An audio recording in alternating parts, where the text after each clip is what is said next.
The silence inside the Obsidian Room, Manhattan's most exclusive restaurant, was absolute. A fork clattering onto a plate would have sounded like a gunshot. Everyone was staring at Table 1, the table belonging to Arthur Penhaligon, the ruthless CEO of Apex Global. His 7-year-old daughter was screaming, a high-pitched, terrifying sound that had paralyzed the entire staff. Nannies had quit, psychologists had failed, and his fiancée was currently trying to drag the child out by her arm. Then a waitress with frayed sneakers and a stain on her apron stepped forward. She didn't yell. She didn't beg. She did one thing that made the billionaire freeze in his tracks and changed history. But no one knew that this waitress was hiding a secret that could destroy them all. The dinner rush at the Obsidian Room was a choreographed dance of high anxiety and higher stakes. For Nora, it was just another night of dodging elbows, balancing scalding plates of sea bass, and pretending she didn't hear the condescending remarks from the city's elite. Nora adjusted her apron, hiding the fraying hem. She needed this shift. Her landlord, Mr. Henderson, had made it clear. Rent by Friday, or she and her sick mother were on the street. "Table 1 is incoming," the floor manager, Gillette, hissed, wiping sweat from his forehead. "Look sharp. It's Penhaligon." The atmosphere in the restaurant shifted instantly. It wasn't just respect. It was fear. Arthur Penhaligon wasn't just a billionaire. He was an institution. He owned half the skyline. But tonight, the whispers weren't about his stock portfolio. They were about the little girl clinging to his hand and the striking blonde woman marching beside him. Arthur looked tired. His tailored suit cost more than Nora made in 5 years. Yet he wore the exhaustion of a man defeated. Beside him was Isabella, a socialite whose smile looked like it had been practiced in a mirror for hours. And trailing behind was Lily. The 7-year-old looked tiny in a dress that was too stiff, too formal. Her eyes were darting around the room, wide with panic. "Sit, Lily," Isabella snapped, her voice low but sharp. "And for heaven's sake, stop fidgeting. The press is outside." Lily didn't sit. She stood by the velvet chair, her hands trembling. Nora watched from the service station. She knew that look. It wasn't bratty behavior. It was sensory overload.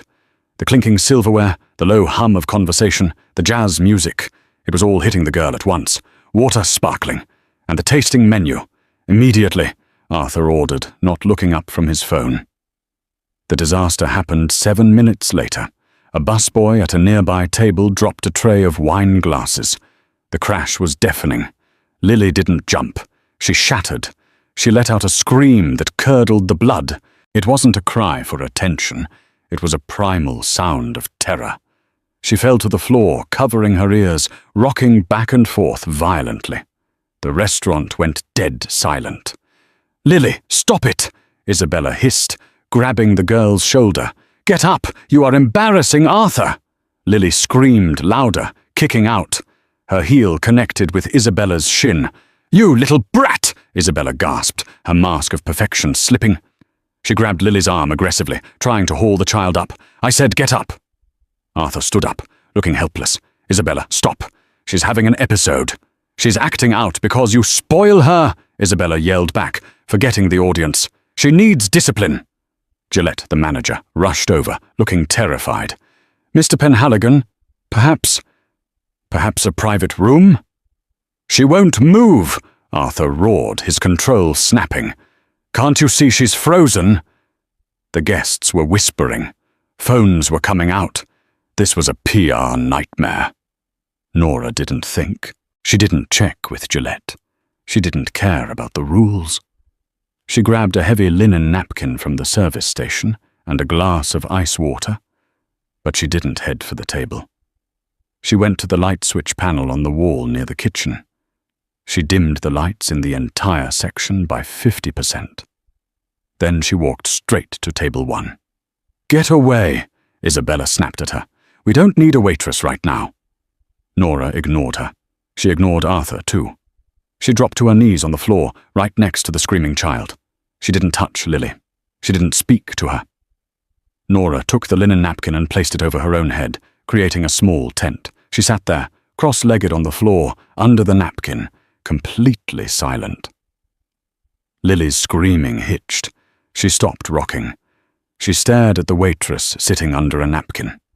The absurdity of it broke the cycle of panic. Slowly, Nora lifted one corner of the napkin and peeked at Lily. She didn't smile.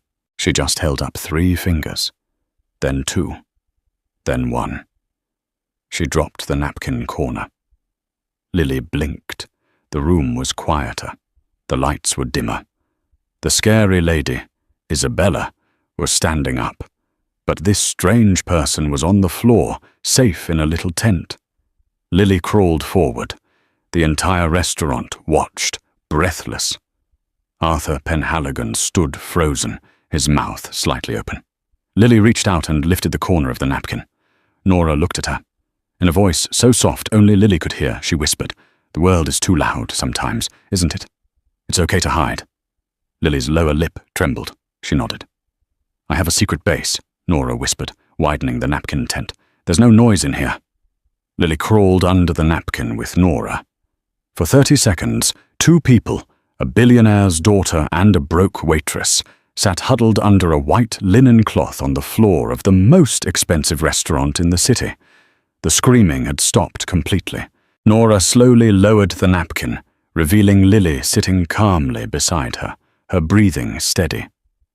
Nora stood up, brushed off her apron, and looked at a stunned Arthur. "She's sensory defensive, sir," Nora said calmly, her voice steady, despite her racing heart. The crash overloaded her auditory processing. Grabbing her makes it feel like her skin is burning. She just needed a reset. She turned to Isabella, whose face was a mask of fury and humiliation. "And never grab a child in mid-panic. It teaches them that safety is something they have to fight for." Nora turned and walked back to the kitchen. The silence lingered for another 5 seconds. Then, for the first time in the history of the Obsidian Room, someone started clapping. The clapping was short-lived, cut off by a sharp glare from Isabella. But the damage was done. The dynamic of power at Table 1 had shifted irrevocably. Arthur Penhaligon looked at his daughter. Lily was sitting in her chair, drinking water, her hands steady. He looked at Isabella, who was furiously typing on her phone, likely trying to get ahead of the story on social media. Then he looked at the kitchen door where the waitress had disappeared. "Who is she?" Arthur asked Gillette, who was hovering nervously. "Just a temp, sir. Nora. She's new. I apologize for her informality. I will have her fired immediately for speaking to your guest like that." Arthur's eyes narrowed. "If you fire her, I will buy this building and evict you by morning." Gillette paled. "Understood, sir. Bring her here, after we eat." The rest of the meal passed in a blur for Arthur. He couldn't stop watching Lily. Usually after an episode, Lily would be catatonic for days. She would refuse to eat, refuse to sleep. But tonight, she was eating her pasta. She even pointed at the chandelier and whispered something to her doll. It was a miracle. In the kitchen, Nora was hyperventilating near the dish pit. "You are insane," her co-worker Ben whispered, stacking dirty plates. "You lectured Isabella freaking Vance. Do you know who she is? Her father owns the tabloids. She's going to destroy you." "I couldn't watch it, Ben," Nora said, her hands shaking as she scraped leftovers into the bin. "They were torturing that poor girl. Well, hope it was worth it. Gillette looks like he's about to have a stroke." 20 minutes later, the summon came. Nora walked out to Table 1. She kept her head high, but inside, she was calculating how much money she had in her savings jar. If she lost this job, she had 3 days before eviction. Arthur Penhaligon wiped his mouth with a napkin and stood up. He was taller than he looked on TV. "What is your last name, Nora?" he asked. "Kingsley, sir." "Nora Kingsley. Where did you learn that?" "The napkin trick." Nora hesitated. "My younger brother. He had similar struggles. We didn't have money for therapists, so I had to learn how to help him survive the world." Arthur studied her. He saw the frayed shoes, the tired eyes. but he also saw a steel spine. "Lily has gone through 6 nannies in 4 months," Arthur said quietly. "The best agencies in London and New York. None of them could stop an episode in under an hour." "You did it in 30 seconds, Isabella let out a scoff. "Arthur, please. It was a parlor trick. She embarrassed us." "She saved us," Arthur corrected, his voice cold. He reached into his suit jacket and pulled out a checkbook. He wrote something quickly, tore it out, and slid it across the table. "This is for tonight. A tip." Nora looked at the check. Her breath hitched. $5,000. It was enough to pay Mr. Henderson and buy her mother's heart medication for 3 months. "I can't accept this, sir. It's too much." "Take it," Arthur said, "and take this card." He placed a sleek black business card on top of the check. "My driver will be outside this restaurant tomorrow at 10 a.m. I want you to come to my estate. We need to talk about a more permanent arrangement." "Arthur," Isabella shrieked, "you cannot be serious. She's a waitress. She smells like garlic and desperation." Nora's hand hovered over the check. Her pride told her to leave it. Her reality, her sick mother, the eviction notice, told her to take it. She took the check. "Thank you, sir," Nora said. She looked at Lily. "Bye, Lily. Remember the tent." Lily looked up and gave a tiny, shy wave. As Nora walked away, she felt Isabella's eyes burning holes into her back. She knew, with a sinking feeling, that $5,000 wasn't just a tip. It was a declaration of war. The next morning, Nora's world fell apart before the driver even arrived. She woke up in her cramped apartment in Queens to the sound of pounding on the door. It was Mr. Henderson. "I'm sorry, Nora," the landlord said, looking genuinely apologetic as he handed her a paper. "I have to evict you, effective immediately. You have 24 hours. "What?" Nora gripped the doorframe. "I have the money. I got a huge tip last night. I can pay you right now." "It's not the rent," Henderson said, lowering his voice.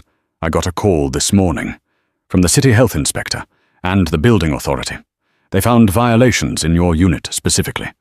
They threatened to condemn my whole building if you aren't out. They knew your name, Nora. Someone powerful wants you on the street." Nora felt the blood drain from her face. Isabella. It had to be.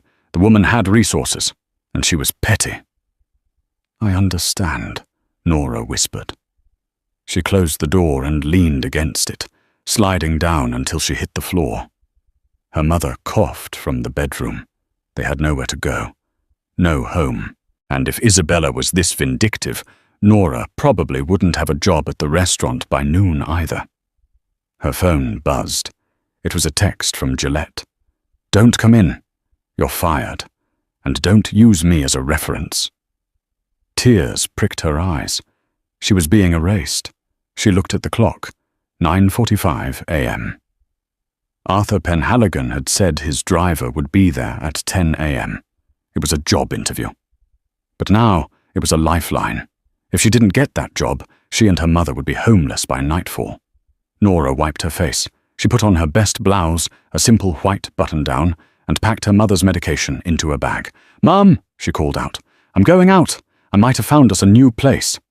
She stepped out onto the curb in front of her building just as a black Rolls-Royce Phantom pulled up. The window rolled down. "Miss Kingsley?" the driver asked. "Yes," Nora said, clutching her bag. "Mr. Penhaligon is waiting." Nora got in. As the car pulled away, she saw a black SUV parked down the street. The man inside was watching her, speaking into a phone. She wasn't just walking into a job. She was walking into a snake pit.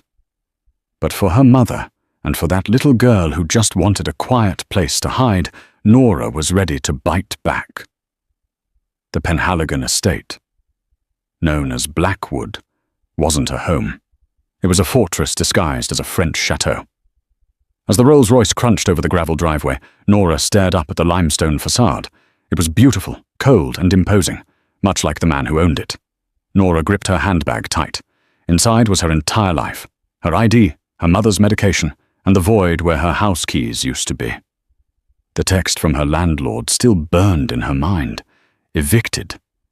If she failed this interview, she wasn't just going back to being a waitress. She was going back to a homeless shelter. The butler, a man named Mr. Calloway, who looked like he had been starched along with his collar, opened the car door. "Follow me, Miss Kingsley. Mr. Penhaligon is in the library. You are late." The driver picked me up at 10, Nora stammered. "Mr. Penhaligon's time is currency. Do not waste it." Calloway led her through hallways lined with portraits of stern-looking ancestors. The house was dead silent. No music, no laughter, no sound of a child playing. It felt like a museum where touching the glass was punishable by law. They arrived at double mahogany doors. Calloway pushed them open. The library was massive, filled with books that looked like they had never been opened. In the center of the room sat Arthur Penhaligon behind a desk the size of a small car. But he wasn't alone. Isabella was there, perched on a leather sofa like a predatory bird, sipping an espresso. And standing in a rigid line in front of the desk were 3 women. They were immaculate, wearing crisp navy suits, hair pulled back in tight buns, holding leather folios. They looked like soldiers. Nora looked down at her simple white blouse and black slacks. She felt woefully underqualified. "Ah, the miracle worker arrives," Isabella drawled, her voice dripping with sarcasm. "Arthur, are we really doing this? These women have PhDs in child psychology. She serves appetizers." Arthur ignored Isabella. He looked at Nora. "Take a place in line, Miss Kingsley." Nora stepped up beside the third woman, a severe-looking lady who smelled of antiseptic. "This is a practical interview," Arthur said, standing up. He looked exhausted, the dark circles under his eyes more pronounced than the night before. "Lily is currently in the solarium. She has refused to come out for breakfast. She has refused to get dressed. In 2 hours, the board of directors is coming here for a luncheon. Lily must be presentable." He pointed to the first woman in line. "Miss Gable, you first. You have 10 minutes. Miss Gable nodded confidently. "I have handled tantrums for the royal family of Sweden. This will be simple." She marched out. Arthur waited. He tapped his pen on the desk. 5 minutes later, screaming echoed down the hallway. It was the same terrified shriek from the restaurant. Miss Gable returned, her hair slightly askew, looking flushed. "The child is difficult. She bit me." "Next," Arthur said coldly. The second woman, Miss Halloway, went in. She returned in 3 minutes, shaking her head. "She's throwing porcelain figures. It's unsafe." The third woman, the one smelling of antiseptic, scoffed. "Amateurs." She walked out. She lasted the longest, 8 minutes. But when she came back, she was soaking wet. "She turned the hose on me," the woman spat, wiping water from her glasses. "That child doesn't need a nanny. She needs a boarding school for the criminally insane." Arthur's face hardened. A muscle in his jaw twitched. "Get out, all of you. You will be compensated for your time." As the 3 qualified nannies filed out, muttering about impossible standards. The room fell silent. Arthur looked at Nora. "Your turn." Isabella laughed. "Oh, this I have to see. Go on, waitress. Go get bitten." Nora didn't say a word. She set her bag down on a chair. She took off her shoes. "What are you doing?" Isabella asked, wrinkling her nose. "The floors are marble," Nora said calmly. "Shoes make a clicking sound. Echoes. If she's in a high sensory state, the sound of heels on stone sounds like gunfire to her. You're approaching her like an enemy invasion. I'm going in as a ghost." She walked out of the library in her socks. Arthur stood up. "I want to watch." He and Isabella followed Nora quietly down the hall to the solarium. The solarium was a glass-walled room filled with exotic plants. It was humid and bright. In the corner, behind a large fern, Lily was huddled in a ball, clutching a porcelain doll, her breathing ragged. A garden hose was lying nearby, water still dripping onto the floor. Nora didn't approach the fern. She didn't call Lily's name. She walked to the center of the room and sat down on the floor, her back to Lily. She pulled a small notepad and a pen from her pocket. She started drawing. Scratch, scratch, scratch. The rhythmic sound cut through the silence. Lily stopped crying. She listened. Nora tore the page out and folded it. A paper airplane. She threw it, not at Lily, but straight up into the air. It looped and landed on a large monstera leaf. Nora drew another one, folded it, threw it. This one landed closer to the fern. "That's it," Isabella whispered from the doorway. "She's playing with trash?" "Shh," Arthur hissed. Lily's head peeked out from behind the fern. She looked at the paper plane near her foot. She reached out and grabbed it. She unfolded it. Inside, Nora had drawn a crude stick figure of a girl fighting a dragon, but the dragon was made of loud noises.